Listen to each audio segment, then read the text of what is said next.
What's up, everybody? This is Aaron Carter, and you're watching Thisis50.com. Much love.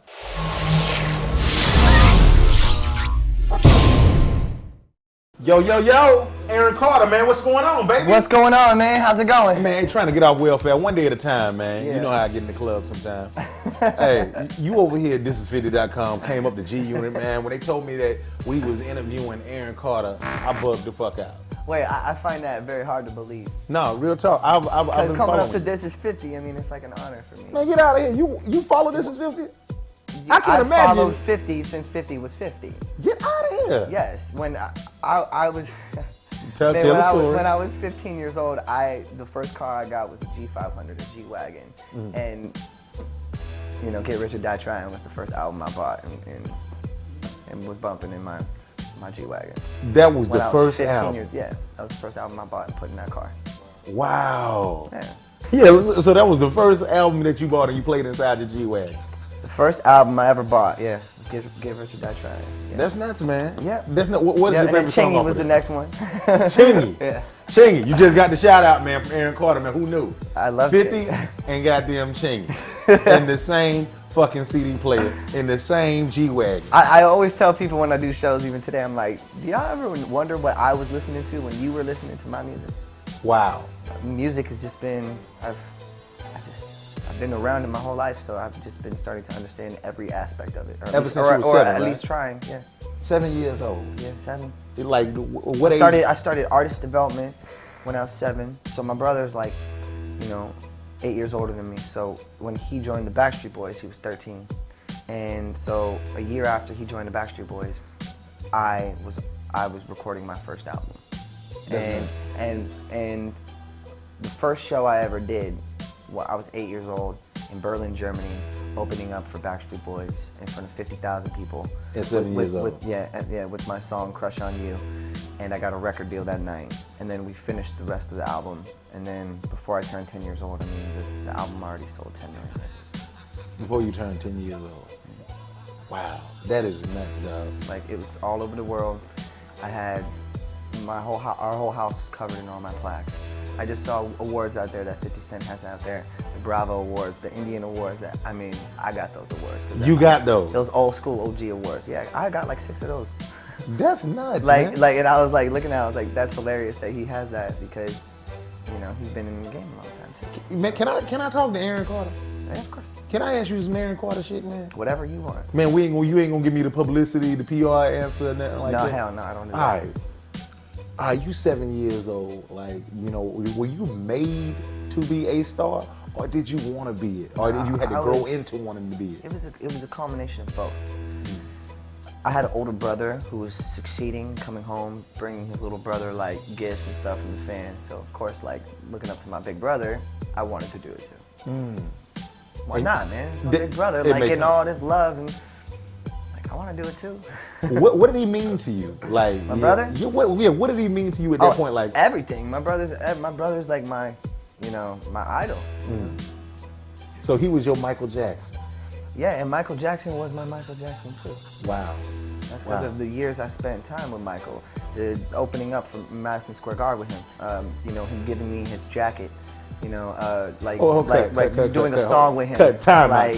Called What More Can I Give? I can't do this. Like a charity song called What More Can I Give, celebrating his 43rd birthday party with him, and you know, and deciding, hey, you know, like let's all go ride around on 4-wheelers. So I said, hey, Michael, go get your security guards, tell them to get the 4-wheelers, and then, hey, Chris Tucker, you're coming with us.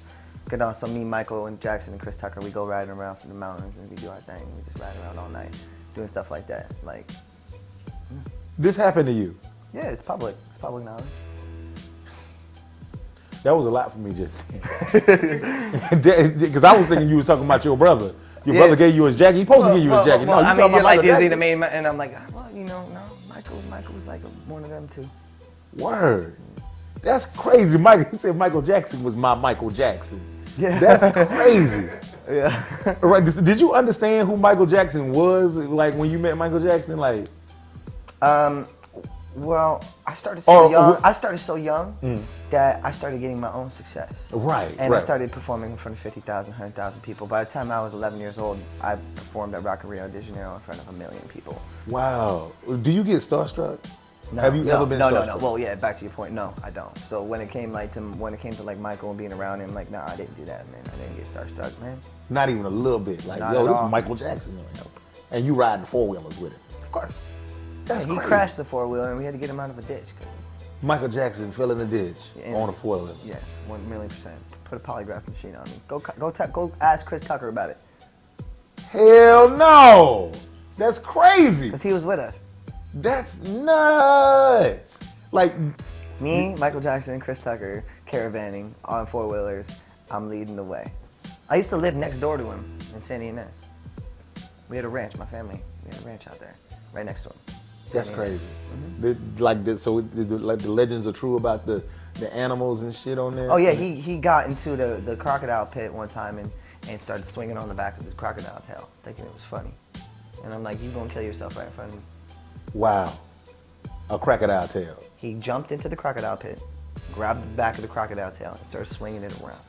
Wow. Yes. That's nuts. That's a true story.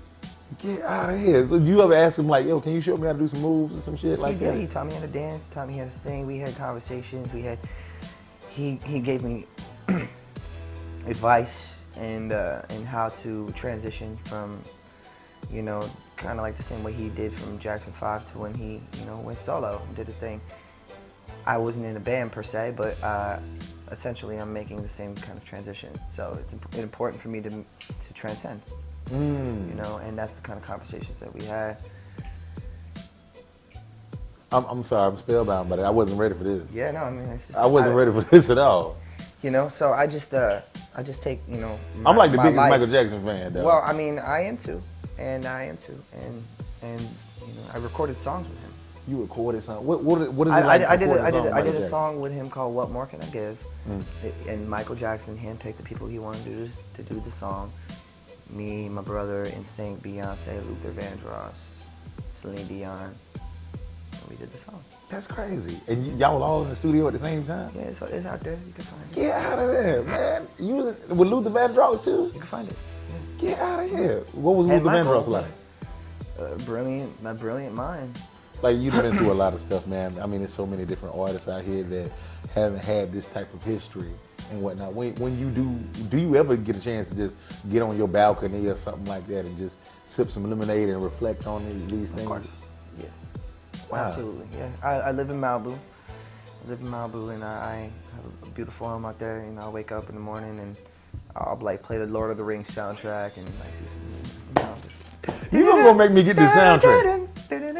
Just listen to it, just listen and just think about things and just try to calculate and think about the best way I can turn everything that I'm doing into a business and turn anything that has been a negative into a positive. Why some positive thinkers get powerful results. Why?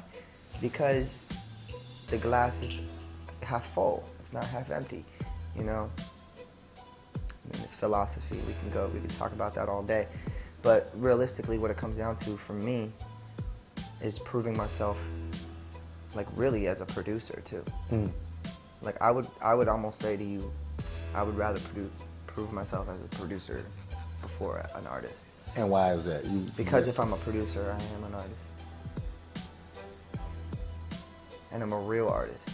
And if I'm gonna come back, real recognizes real, and why not do it the right way?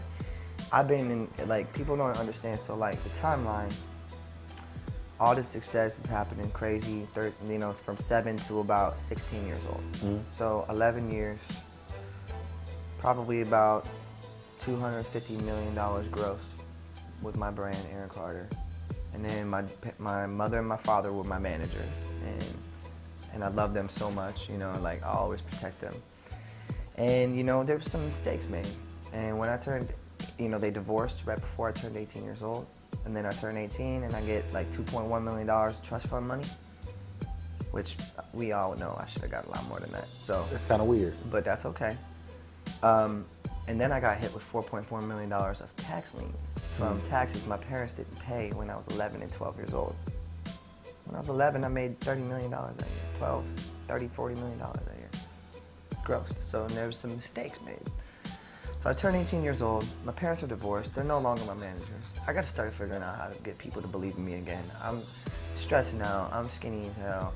Like I'm, you know, smoking cigarettes, drinking, fucking, you know, like doing all kinds of crazy shit. You know what I mean? Like I never really like messed around with cocaine. I mean, I did it a few times, stuff like that. Like, you know, and I'm just naturally just a skinny dude, you know. But I was going through a lot of stress too, with my family, and 18 years old, all of a sudden I'm like, think about a bird falling out of the nest and you're hobbling around, like trying to figure it out, you know, you're trying to learn your way.